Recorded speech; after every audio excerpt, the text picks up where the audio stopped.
Good morning students. आज the Indian constitution के हम लोग उसके नेक्स्ट वीडियो हम लोग स्टार्ट करेंगे। और नेक्स्ट जो पार्ट हम लोग आज डिस्कस करेंगे वो है what is the constitution of India. पिछले वीडियो में हम लोग इंडियन कॉन्स्टिट्यूशन के प्रियम्बल, जो प्रियम्बल वाला पार्ट है उसको हम लोग डिस्कस किया था। आज इंडियन कॉन्स्टिट्यूशन जो प्रियम्बल के बाद में जो उससे डिटेल्स में हम लोग डिस्कस करेंगे। लेकिन ये वीडियो मतलब इंडियन कॉन्स्टिट्यूशन देखा जाए ये बहुत बड़ा है, तो इसको एक वीडियो में कवर करना बहुत ही ज़्यादा मुश्किल है। तो इसे हम लोग टोटल 3 पार्ट में डिवाइड करके हम लोग डिस्कस करेंगे इंडियन कॉन्स्टिट्यूशन के जो अंदर के जो बहुत बड़ा भास्ट पार्ट है इसको। तो स्टार्ट करते हैं। पहले constitution of India in general. Constitution of India is considered to be the supreme law of the country. तो कॉन्स्टिट्यूशन लॉ ये इसको इंडिया का सुप्रीम लॉ माना जाता है। As it puts forth the framework of fundamental political principles. तो इसके हिसाब से देखा जाए तो ये इंडिया का फंडामेंटल मतलब मौलिक पॉलिटिकल प्रिंसिपल्स, राजनीतिक क्षेत्र में एक प्रिंसिपल है। राजनीतिक क्षेत्र में ये प्रिंसिपल आता है। तो it establish the structure, procedures, powers and duties of the government. तो इसमें क्या होता है, इसमें स्ट्रक्चर बताया जाता है, प्रोसीड्योर्स मतलब कौन सी प्रोसीड्योर में आगे बढ़ेंगे हम लोग, ये चीज़, पावर्स एंड ड्यूटीज मतलब जो जो कॉन्स्टिट्यूशन के जो अलग अलग पार्ट में जो जो बंदा काम करता है उसका अलग अलग पावर क्या होगा, उसका ड्यूटीज क्या होगा, उसका मतलब गवर्नमेंट के अलग अलग पोर्शन में। And mentions the fundamental rights. Fundamental rights के बारे में बोला जाता है, डीपीएसपी के बारे में बोला जाता है, मतलब directive principles of state policy, और ड्यूटीज ऑफ सिटीजन जो फंडामेंटल ड्यूटी आता है उसके बारे में यहाँ पर बोला जाता है। The Constitution declares India as a sovereign, socialist, democratic and republic with a parliamentary form of government। इसके साथ इसके साथ सेकुलरिज्म भी आता है। तो ये जो प्रियम्बल में जो अलग अलग आदर्श के बारे में बोला गया था उसी ये चीज़ यहाँ पर बोला जा रहा है। The Indian constitution shows federal as well as unitary system. तो ये एक फेडरल सिस्टम भी है और यूनिटरी सिस्टम भी है। तो मतलब फेडरल और यूनिटरी सिस्टम। तो पहले फेडरल सिस्टम क्या है इसको डिस्कस करते हैं। पावर्स आर डिवाइडेड एंड और shared between state and central government. तो यहाँ पावर को बांटा जाता है फेडरल सिस्टम में जो स्टेट गवर्नमेंट और सेंट्रल गवर्नमेंट के बीच में। तो इंडिया में देखा जाए एक सेंट्रल गवर्नमेंट है और वहाँ पर देखा जाए अभी 28 स्टेट है इंडिया में। तो 28 स्टेट्स के अलग अलग उनका पोर्शन का उनका पावर उनके बीच में बांटा गया है। तो सेंट्रल स्टेट रिलेशन भी यहाँ पर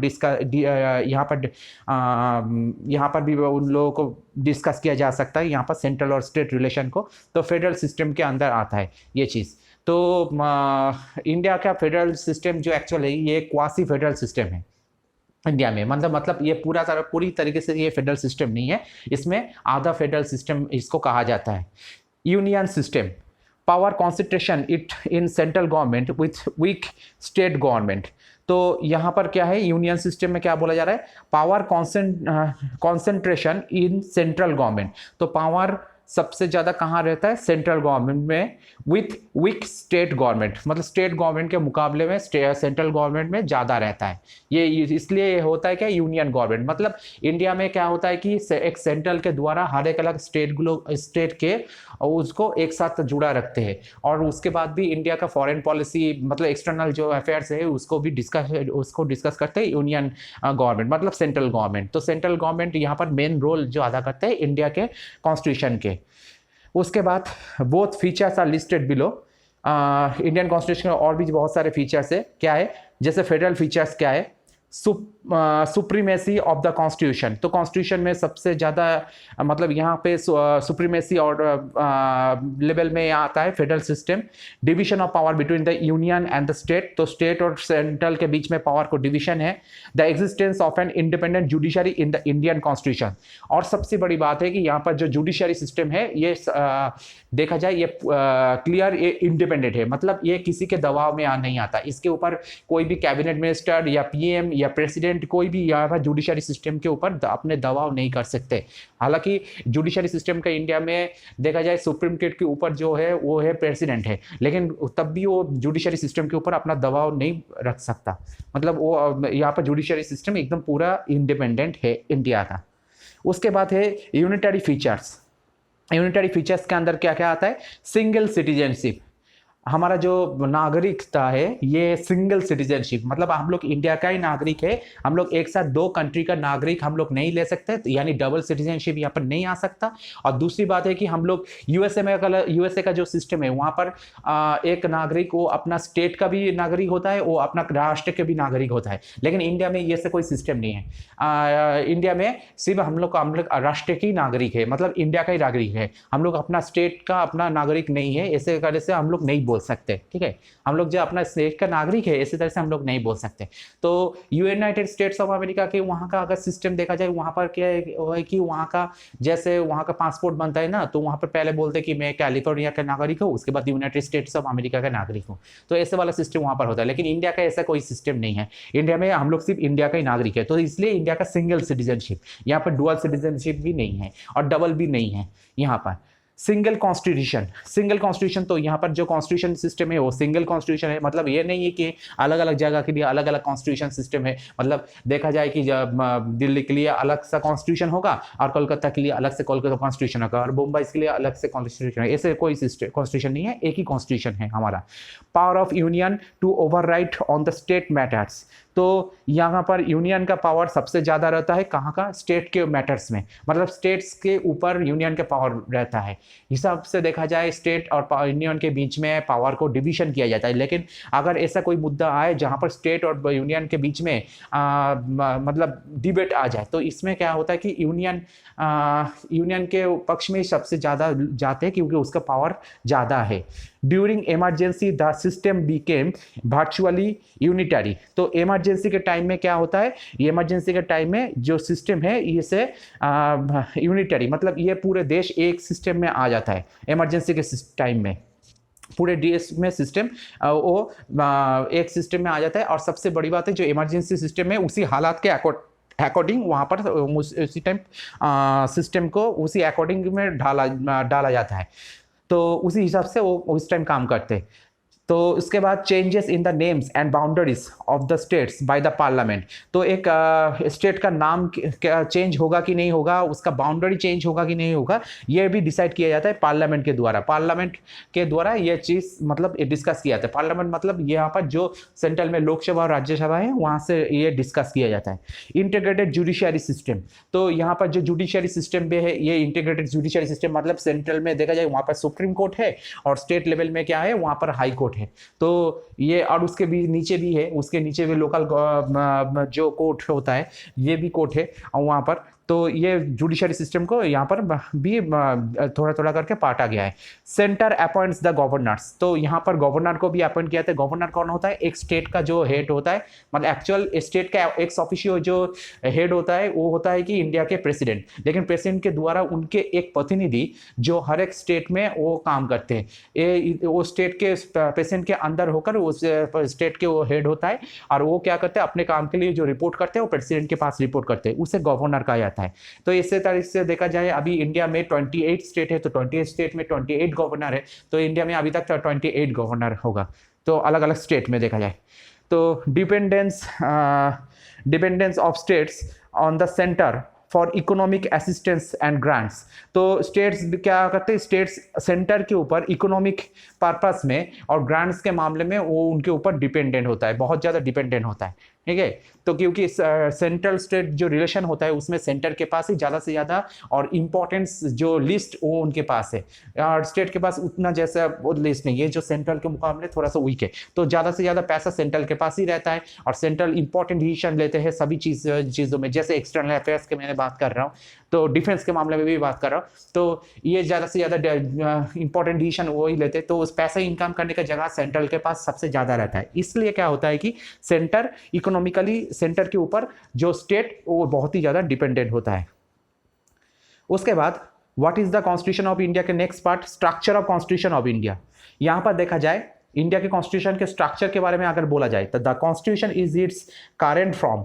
अगर ये यहाँ पर मार्च 2000, एक्चुअली ये पीपीटी बहुत पुराना है, तो यहाँ पर अगर अभी 2020 चल रहा है, तो यहाँ पर करेंट फॉर्म के हिसाब से देखा जाए the consist of one preamble. Obviously यहाँ पर एक प्रीएम्बल है इंडिया में, प्रीएम्बल तो एक ही होता है, 10-12 तो थोड़ी होता है, तो एक प्रीएम्बल है 25 पार्ट्स है, इसमें से 25 पार्ट्स अलग अलग 25 मुद्दा है जो मतलब पार्ट्स है, जिस पार्ट्स में इंडियन कॉन्स्टिट्यूशन को डिटेल्स में वहां पर डिस्कस किया गया, कॉन्टेनिंग 450 आर्टिकल्स, 450 आर्टिकल्स।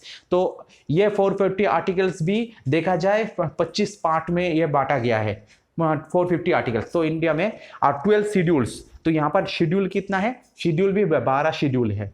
और उसके बाद 2 अपेंडिसेस, तो ये भी यहाँ पर 2 अपेंडिसेस है, and 97 amendments of to date, मतलब ये अभी 2020 है तो ये 100 के ऊपर चला गया। तो अभी टोटल यहाँ पर देखा जाए अमेंडमेंट एक्ट्स भी बहुत ज़्यादा है, 100 के ऊपर है। Although it is federal in nature, it also has a strong unitary bias. तो इसमें क्या है कि इंडिया एक फेडरल गवर्नमेंट सिस्टम है, और ये देखा जाए ऐसा एक फेडरल गवर्नमेंट सिस्टम है जो यूनियन के साथ जुड़ा होता है, मतलब स्टेट, हर एक अलग स्टेट तो यूनियन के साथ जुड़ा होता है, यानी ये क्वासी फेडरल सिस्टम है। तो यहाँ पर देखा जाए जैसे एक प्रीएम्बल, उसके अंदर 25 पार्ट्स, ये जो माइंड मैप में यहाँ पर बोला जा रहा है, उसके अंदर देखा जाए 450 आर्टिकल्स, ये 450 आर्टिकल्स भी उसके साथ यहाँ पर 977 अमेंडमेंट्स है, मतलब ये अभी 100 के ऊपर, 12 शेड्यूल, और देखा जाए 2 अपेंडिस है। इसके अंदर भी और भी क्या चीज़ है यहाँ पर, फंडामेंटल राइट्स, फंडामेंटल ड्यूटीज और DPSP, directive principles of state policy, ये सभी है यहाँ पर। नेक्स्ट पार्ट, पहले different elements of constitution are described as follows. अब एलिमेंट्स के बारे में हम लोग डिस्कस करते हैं। पहला एलिमेंट ऑब्वियसली प्रीएम्बल, जिसके बारे में हम लोग पिछले वीडियो में हम लोग डिस्कस कर चुके हैं। The preambles to the constitution of India is a brief introductory statement, एक इंट्रोडक्शन स्टेटमेंट है जहां पर हम लोग एक मतलब इंट्रोडक्शन टाइप का दिया गया है, जैसे एक किताब के सामने होता है छोटा सा कंटेंट टाइप का, इस टाइप का एक इंट्रोडक्शन टाइप का दिया गया है प्रीएम्बल में, जहां कॉन्स्टिट्यूशन के बारे में statement that sets out the guidance, purpose and principles of the documents. ये पूरा जो होल डॉक्यूमेंट्स है, मतलब कॉन्स्टिट्यूशन है, इसका कैसे आगे बढ़ा है, कैसे उसको हम लोग किस आदर्श के ऊपर डिपेंड करके ये कॉन्स्टिट्यूशन बना है, वो चीज ये प्रीएम्बल में लिखा गया है। उसके बाद टोटल देखा जाए 25 पार्ट्स, तो ये पार्ट्स के बारे में हम लोग यहाँ पर थोड़ा सा डिस्कस करते हैं। पहला part 1, union and it's territory. तो इंडिया में यूनियन जो केंद्र है उसका एंड उसका जो टेरिटरी है, मतलब उसका टोटल बाउंड्री, कौन कौन से स्टेट इसके अंदर आ जाता है, ये सब चीज़ आ गया पार्ट 1 में, जो यहाँ पर डिस्कस किया गया है। पार्ट 2 जो सिटीजनशिप, मतलब नागरिकता, तो हम लोग इंडिया के कैसे हम लोग यहाँ का नागरिक बनेंगे, यहाँ पर जो सिंगल सिटीजनशिप है उसके बारे में यहाँ पर डिस्कस किया गया। और जो मतलब एक नागरिक है यहाँ इस देश में, अगर नागरिक है होना है तो कैसे नागरिक हो सकते, जैसे बाई बर्थ ही होते हैं नॉर्मली, उसके बाद बाई रजिस्ट्रेशन भी हो सकता है। बाहर से कोई बंदा आए तो यहाँ पर कम से कम 10 साल उनको रहना पड़ेगा, और यहाँ अच्छी तरह से बिहेवियर के भरोसे में रहना पड़ेगा, फिर उसको नागरिकत्व मिल जाता है यहाँ पर। तो इंडिया के कल्चर के उसको रिस्पेक्ट करना पड़ेगा, ये सब बहुत सारे शर्त होता है नागरिकता। अब उससे कैसे उसका सिटीजनशिप भी, अगर वो कोई गलती करे तो उसका सिटीजनशिप कैसे चला जाएगा, इसके बारे में भी यहाँ पर डिस्कस किया गया है पार्ट 2 में। पार्ट 3 में क्या हुआ, फंडामेंटल राइट्स। हमारा जो 6 फंडामेंटल राइट्स है, पहले 7 फंडामेंटल राइट्स था, बाद में 6 हो गया, तो राइट टू प्रॉपर्टी जो था वो हटा दिया गया था। तो फंडामेंटल राइट्स, ये फंडामेंटल राइट्स के बारे में भी पार्ट 3 में डिस्कस किया गया। तो इंडिया में अगर रहना है तो हमने 6 मौलिक जो कर्तव्य है उसे पालन करना पड़ता है। ये 6 फंडामेंटल राइट्स के बारे में यहाँ पर पार्ट 3 में डिस्कस किया गया।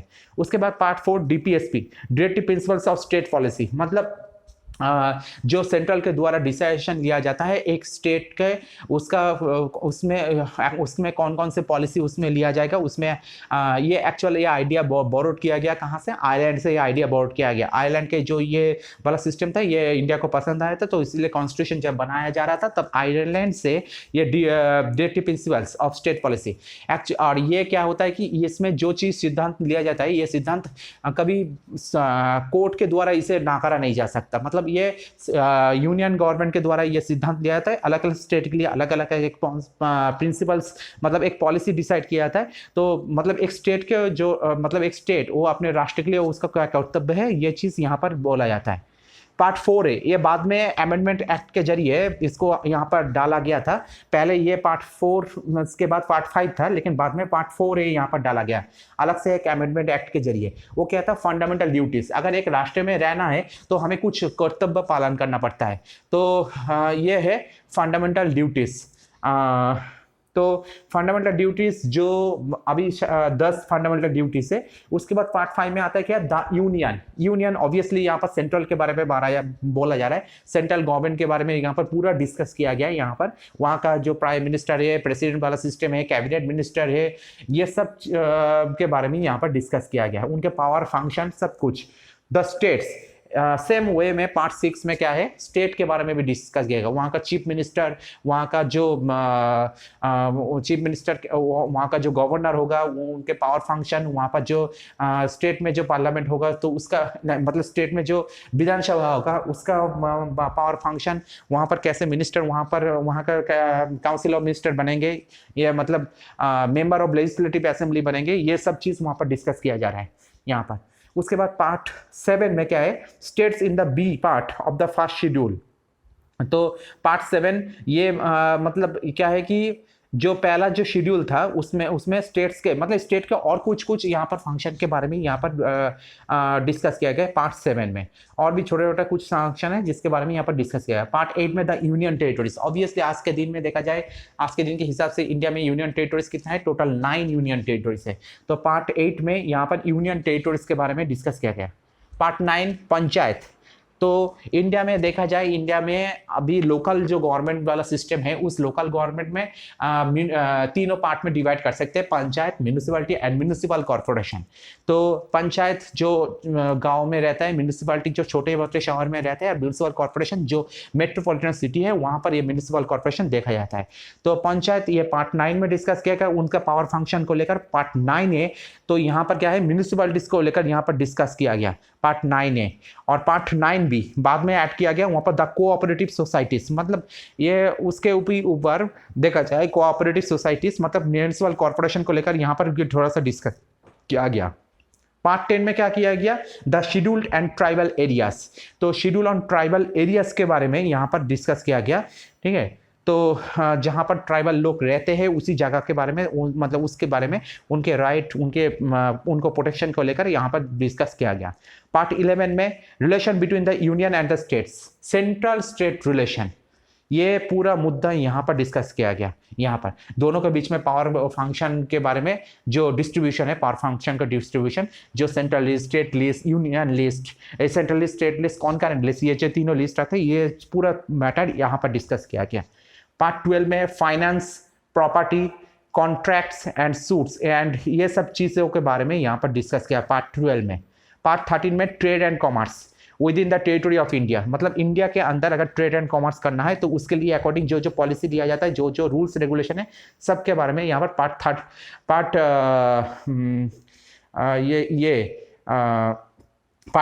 13 में यहाँ पर डिस्कस किया गया। इसके बाद part 14 services under the union and the states, union और एक स्टेट के अंदर यहाँ पर कौन कौन से सर्विस होता है, ठीक है। जैसे मतलब UPSC, union public service commission, या उस एक पर्टिकुलर एक स्टेट का पब्लिक सर्विस कमीशन होता है, तो ये पब्लिक सर्विस कमीशन के बारे में यहाँ पर डिस्कस है, उनका पावर फंक्शन, वहाँ से कैसे लोग मतलब गवर्नमेंट में जुड़ते हैं, उसके बारे में यहाँ पर डिस्कस किया गया। पार्ट बाद में जोड़ा गया ये अमेंडमेंट एक्ट के जरिए, पार्ट 14A ट्राइब्यूनल्स। तो ट्राइब्यूनल्स के बारे में भी यहाँ पर डिटेल्स में डिस्कस किया गया, ट्राइब्यूनल्स के बारे में। पार्ट 15 इलेक्शंस, ऑब्वियसली एक बड़ा अच्छा चीज़ है इंडिया में कि इलेक्शंस जो हर 5 साल के अंतर आता है, ये इलेक्शन सिस्टम में जो पार्ट 15 में डिस्कस किया गया। पार्ट 16 में क्या है, special provisions relating to the certain classes, मतलब यहाँ पर कुछ अलग अलग क्लास है जिनके लिए स्पेशल प्रोविजंस को लेकर यहाँ पर डिस्कस किया गया। जैसे मतलब शेड्यूल कास्ट, शेड्यूल ट्राइब, ये जो लोग हैं, इन लोगों को लेकर मतलब अलग से यहाँ पर डिस्कस किया गया सर्टेन क्लासेस। पार्ट 17 में देखा जाए लैंग्वेजेस, तो इंडिया में जो ऑफिशियल लैंग्वेजेस है, मतलब यहाँ पर जो 22 नेशनल लैंग्वेजेस है, इन लैंग्वेज को लेकर यहाँ पर डिस्कस किया जा रहा है। ये ऐसे मतलब ये लैंग्वेज में कौन सा नेशनल लैंग्वेज है, कौन सा ऑफिशियल लैंग्वेज है, ये सब करके यहाँ पर डिस्कस किया जा रहा है। उसके बाद पार्ट 19 मिसलेनियस, यहाँ पर भी बहुत सारे अलग अलग मतलब फंक्शन को लेकर, यहाँ पर छोटा मोटा फंक्शन को लेकर यहाँ पर डिस्कस किया गया।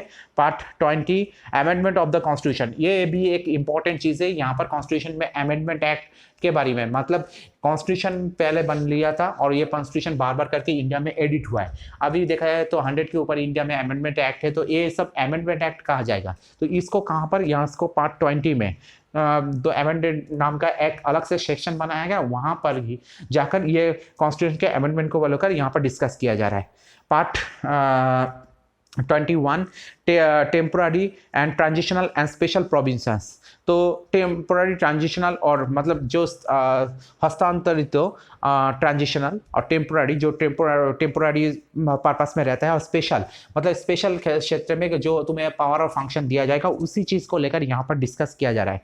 मतलब ये इमरजेंसी के हालत में मतलब इमरजेंसी नहीं, ये मतलब स्पेशल पर्पस में जो प्रोविजन दिया जा रहा है उसी के बारे में यहाँ पर डिस्कस किया जा रहा है। और पार्ट 22 शॉर्ट टाइटल मतलब date of commencement authoritative text in Hindi and repeals, ये सब चीज़ के बारे में यहाँ पर डिस्कस किया जा रहा है ये पार्ट 22 में। तो ऐसे करके इंडिया में टोटल देखा जाए 22 पार्ट है। अब आर्टिकल्स नेक्स्ट जो है वो मतलब जो एलिमेंट्स है वो है आर्टिकल्स। इंडिया में आर्टिकल्स कितना 450 articles. It is the sub category of different parts. तो जो अलग अलग पार्ट है उस पार्ट के अंदर अलग अलग आर्टिकल्स है, ठीक है। जैसे यहाँ पर पार्ट 1 में बोला जा रहा है, पार्ट 1 में क्या बोला कि यूनियन एंड इट्स टेरिटरी, तो ये आर्टिकल 1, 2, 3 एंड 4 ये चारों आर्टिकल को मिलाकर पार्ट 1 आता है। उसके बाद सिटीजनशिप आर्टिकल 5, 6, 7, 8, 9, 10, 11 मतलब 5 से स्टार्ट करके 11 तक ये सिटीजनशिप को लेकर यहाँ पर डिस्कस किया जा रहा है। तो ऐसे करके आर्टिकल आता है यहाँ पर। तो ये पार्ट्स के अंदर ये इसको बांटा गया है। और क्या है, contents details information of the subject और the title which an article represents, मतलब उसके अंदर भी बांटा गया है, बांटा जा रहा है। मतलब जैसे सिटीजनशिप में 5 to 11 में, तो 5 में एक आर्टिकल के द्वारा सिटीजन के एक पर्पस को बोला गया है, 6 में एक आर्टिकल के द्वारा सिटीजन के दूसरे फंक्शन को यहाँ पर बोला जा रहा है। ऐसे करके इसको बांटा गया है यहाँ पर। उसके बाद अमेंडमेंट्स तो मैंने बोला है कि यहाँ पर ये 2011 के अकॉर्डिंग दिखा रहा है। अभी अमेंडमेंट्स तो और भी ज़्यादा बढ़ चुका है। तो अमेंडमेंट्स में क्या है, amendments of the constitution of India is the process of making changes to the nation's fundamental law. तो इंडिया में जो फंडामेंटल मतलब मौलिक जो आइन है, उस आइन में अगर बाद में जाकर कुछ चेंज करना है तो अमेंडमेंट्स एक्ट के जरिए उसे चेंज किया जाता है। Changes to the Indian constitution are made by the federal parliament. तो ये कौन से मतलब कैसे किया जाता है चेंजेस, फेडरल पार्लियामेंट के द्वारा। The procedure is laid out in part 20 article 368 of the constitution. तो ये पार्ट 20 में कौन से आर्टिकल के द्वारा बोला गया है, आर्टिकल 368। तो इसे ध्यान से याद रखना कौन से पार्ट में अमेंडमेंट एक्ट के बारे में बोला गया है और कौन अमेंडमेंट के बारे में बोला गया और कौन से आर्टिकल के द्वारा इसे बोला गया, यानी पार्ट 20 और आर्टिकल 368। और अमेंडमेंट है वही चीज़ है कि अगर बाद में सुधरा जाए, ठीक है। मतलब जैसे 1950 में मैंने एग्जाम्पल एक पहले दिया था, पहले पिछले 2-3 वीडियो पहले मैंने दिया था कि इंडिया में जो पहले जो कॉन्स्टिट्यूशन बनाया था, तो वो कॉन्स्टिट्यूशन तब का टाइम के हिसाब से वो कॉन्स्टिट्यूशन बनाया था। जैसे एक एग्जांपल है कि तब का इंडिया में 1950 के आसपास में क्या है, इंटरनेट नहीं थे। तो उस टाइम इंटरनेट नहीं थे, मतलब इंटरनेट रिलेटेड कोई भी क्राइम नहीं होता था, इंटरनेट रिलेटेड कोई भी फंक्शन की जरूरत नहीं थी, तो कॉन्स्टिट्यूशन उसी हिसाब से बनाया गया। लेकिन 2000 के आसपास से जब इंटरनेट धीरे धीरे आना स्टार्ट कर दिया, तो तब क्या हुआ, तभी देखा जाए इंडिया में इंटरनेट रिलेटेड बहुत सारे क्राइम आने लगे। तो अभी जैसे साइबर क्राइम होता है ना, तो ये सब चीज़ आने लगे। तो ये ऑब्वियसली इनको रोकना था, तो इनके रोकने के लिए इनको अगर पुलिस पकड़े, तो ये जो क्रिमिनल को पकड़े तो इसको किस आइन के द्वारा इसको पनिशमेंट मिलेगा, ये तो पता नहीं है ना। तो इसलिए कॉन्स्टिट्यूशन में इनको भी अंदर लेना था, मतलब ये जो इनके ये इस क्राइम के लिए भी एक कॉन्स्टिट्यूशन बनाना था। तो इसी तरह से इंडियन जो पहले जो कॉन्स्टिट्यूशन थे, जो फंडामेंटल कॉन्स्टिट्यूशन थे, उसे बाद में जाकर एडिट किया गया था, और उसमें एडिटिंग पर्पस में कुछ चीज़ रखा गया था। जिसके जरिए एडिटिंग किया जाता था वो था अमेंडमेंट्स। शेड्यूल, तो इंडियन कॉन्स्टिट्यूशन में भी देखा जाए 12 शेड्यूल है।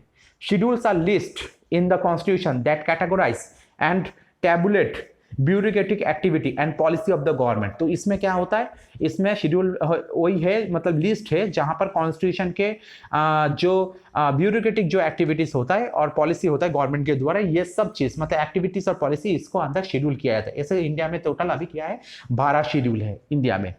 दे are extension to the constitution. वो एक मिनट, शेड्यूल में क्या होता है, शेड्यूल इंडिया जब कॉन्स्टिट्यूशन पहले बना था 1950 के आसपास में, उस टाइम इंडिया में क्या है 8 शेड्यूल थे। बाद में ये अमेंडमेंट एक्ट के जरिए इस को बढ़ाया गया और इसमें बाद में फाइनली अभी जो इंडिया का कॉन्स्टिट्यूशन है इसमें टोटल 12 शेड्यूल है इंडिया में। और appendices to appendix they are extension of the constitution, मतलब एक्सटेंशन टू द कॉन्स्टिट्यूशन, मतलब कॉन्स्टिट्यूशन का जो एक्सटेंशन पार्ट है उसको अपेंडिसेस कहा जाता है। उसके बाद फंडामेंटल राइट्स जो पार्ट 3 आर्टिकल 12 to 35 ये इस पार्ट में डिस्कस किया गया है फंडामेंटल राइट्स को लेकर।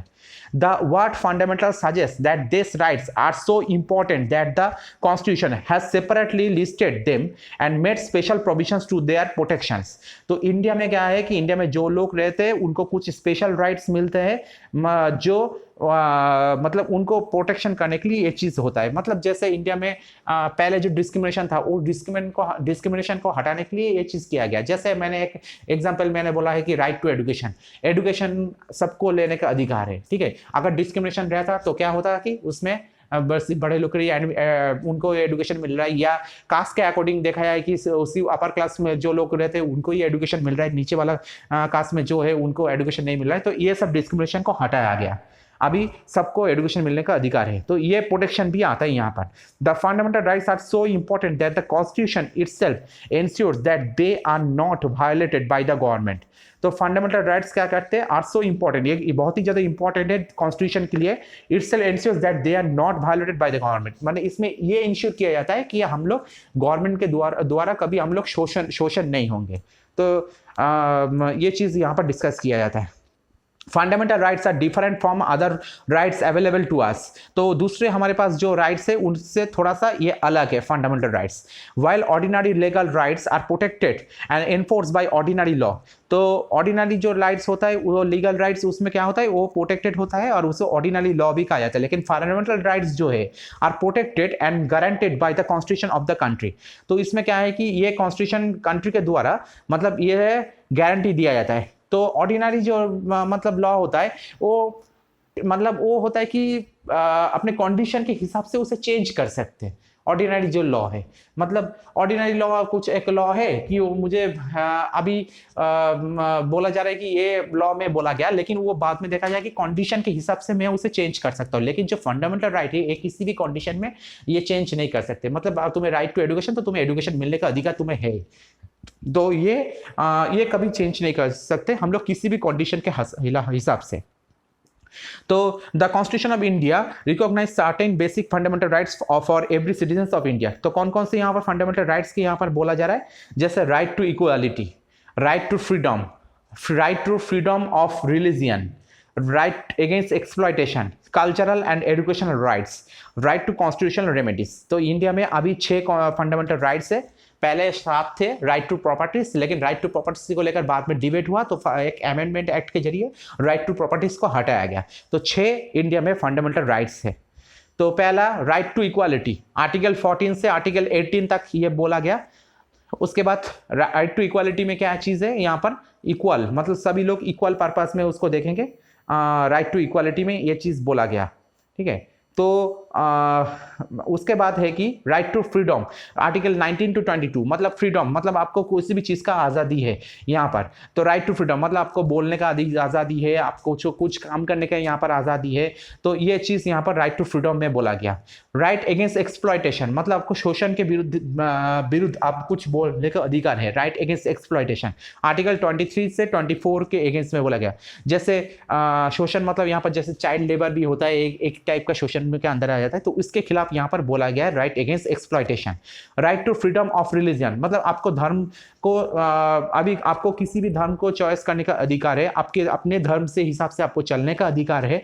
तो ये right to freedom of religion article 25 to 28 यहाँ पर अलग अलग आर्टिकल में इसको लेकर डिस्कस किया गया है। Cultural and education rights obviously आपको आपके हिसाब से आप कल्चर चॉइस कर सकते हो, आपके हिसाब से आप एजुकेशन ले सकते हो, ये आपका अधिकार है। ये आर्टिकल 29 से आर्टिकल 30 के अंदर बोला गया। राइट टू कॉन्स्टिट्यूशनल रेमेडीज और भी जो बहुत सारे कॉन्स्टिट्यूशनल रेमेडीज है उसके बारे में कहाँ बोला जा रहा है, आर्टिकल 31 से 32 के अंदर।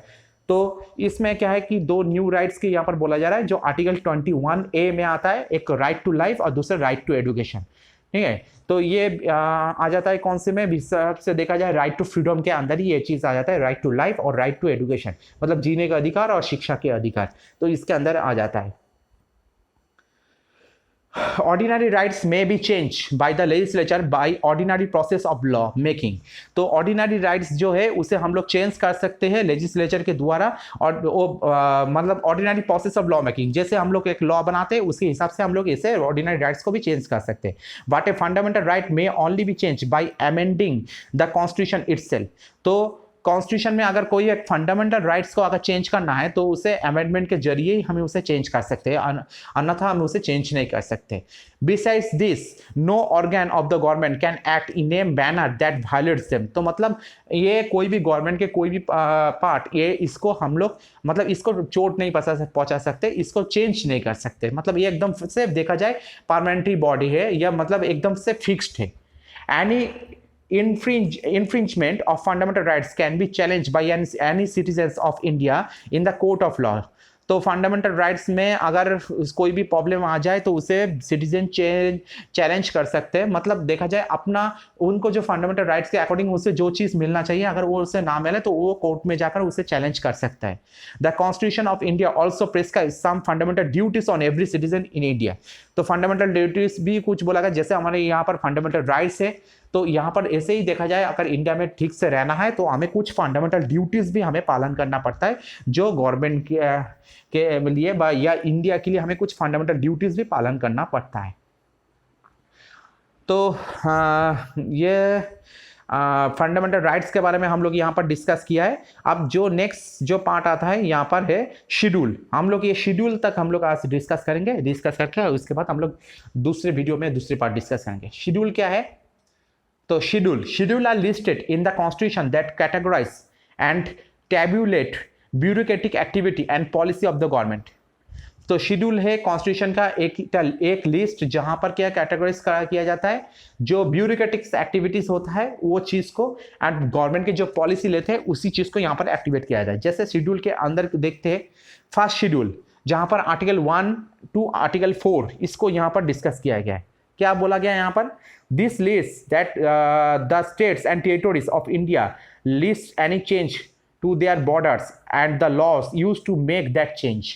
फर्स्ट शेड्यूल में बोला गया कि ये लिस्ट में जो इंडिया के स्टेट है और टेरिटोरी से जो इंडिया के अंदर में आता है, इंडिया में जो बाउंड्री है, ये सभी चीज़ के बारे में यहाँ पर शेड्यूल में बोला जा रहा है। यहाँ पर उनके बॉर्डर के बारे में बोला जा रहा है और यहाँ के अकॉर्डिंग जो जो लॉ है और उसको अगर कोई चेंज करना है, सभी चीज़ को फर्स्ट शेड्यूल में यहाँ पर रखा गया है।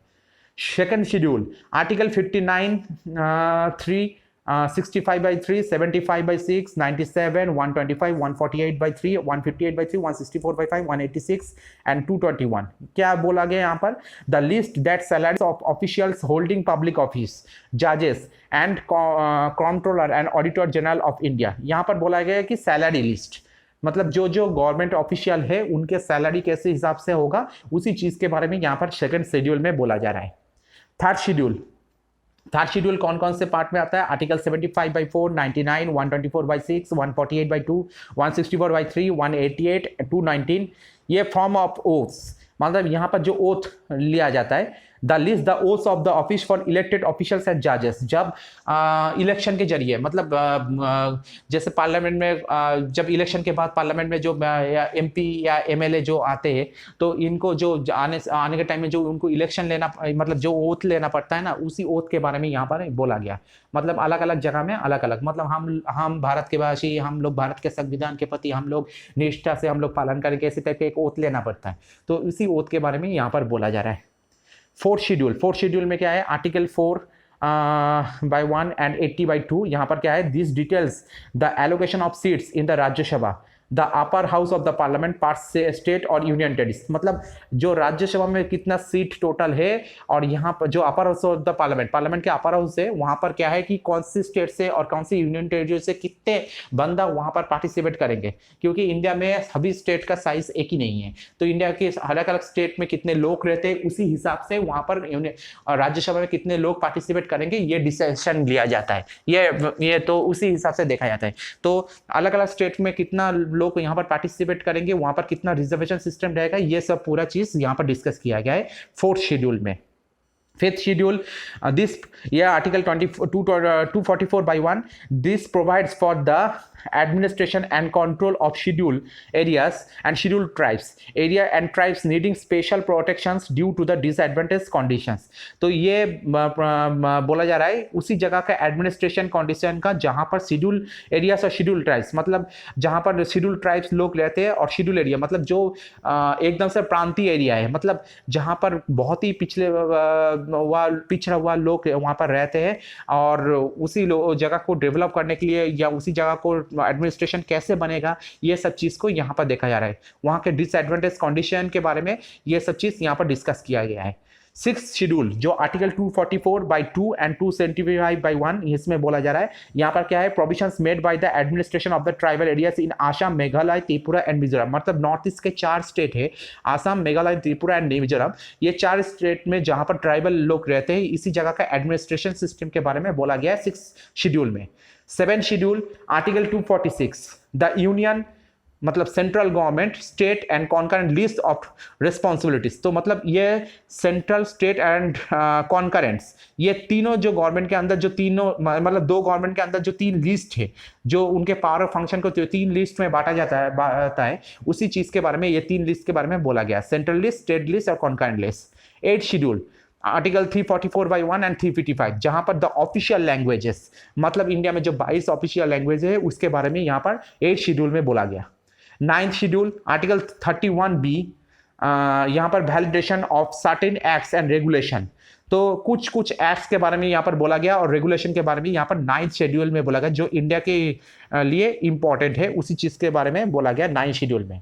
10th शेड्यूल आर्टिकल 102/2 एंड 191/2, यहाँ पर anti defection provisions for member of parliament and members of the state legislation. मतलब अगर MP और कोई MLA जो कुछ गड़बड़ किया या इंडिया के विरुद्ध जाकर कोई काम किया, तो उसको एंटी डिफेक्शन प्रोविजंस, मतलब उनको हटाने के लिए क्या क्या चीज किया जा सकता है अकॉर्डिंग टू द कॉन्स्टिट्यूशन, उसी चीज के बारे में यहाँ पर 10 शेड्यूल में बोला गया। 11th शेड्यूल आर्टिकल 243D, यहाँ पर पंचायती राज यानी रूरल लोकल गवर्नमेंट। तो इंडिया में लोकल गवर्नमेंट जो सिस्टम है, स्पेशली विलेज एरिया में, तो वहाँ पर पंचायती राज सिस्टम के बारे में यहाँ पर बोला गया। ये क्लास 6 में हम लोग पढ़े थे पॉलिटिकल साइंस में, तो वहाँ उसी चीज़ के बारे में यहाँ पर 11th शेड्यूल में बोला गया। 12th शेड्यूल आर्टिकल 243W, यहाँ पर म्यूनिसिपलिटी एंड म्यूनिसिपल कॉर्पोरेशन, मतलब अर्बन लोकल गवर्नमेंट, इसी चीज़ के बारे में बोला गया। जैसे गांव में मतलब रूरल एरिया में जैसे पंचायती राज है, जैसे देखा जाए अर्बन एरिया में वहाँ पर म्यूनिसिपलिटी और म्यूनिसिपल कॉर्पोरेशन रहता है। म्यूनिसिपलिटी देखा जाता है छोटे मोटे जो टाउन एरिया रहता है वहाँ पर रहता है, और म्यूनिसिपल कॉर्पोरेशन जो बड़े से मेट्रोपॉलिटन सिटी होता है वहाँ पर म्यूनिसिपल कॉर्पोरेशन रहता है। तो उसी चीज़ के बारे में यहाँ पर बोला गया। तो अभी यही तक है वीडियो। उसके बाद हम लोग नेक्स्ट वीडियो में हम लोग फंडामेंटल ड्यूटीज़ के बारे में डिस्कस करेंगे, वहीं से हम लोग ये वीडियो को स्टार्ट करेंगे नेक्स्ट दिन। ठीक है, तो चलो नेक्स्ट वीडियो के लिए हम लोग तब मिलते हैं। बाय।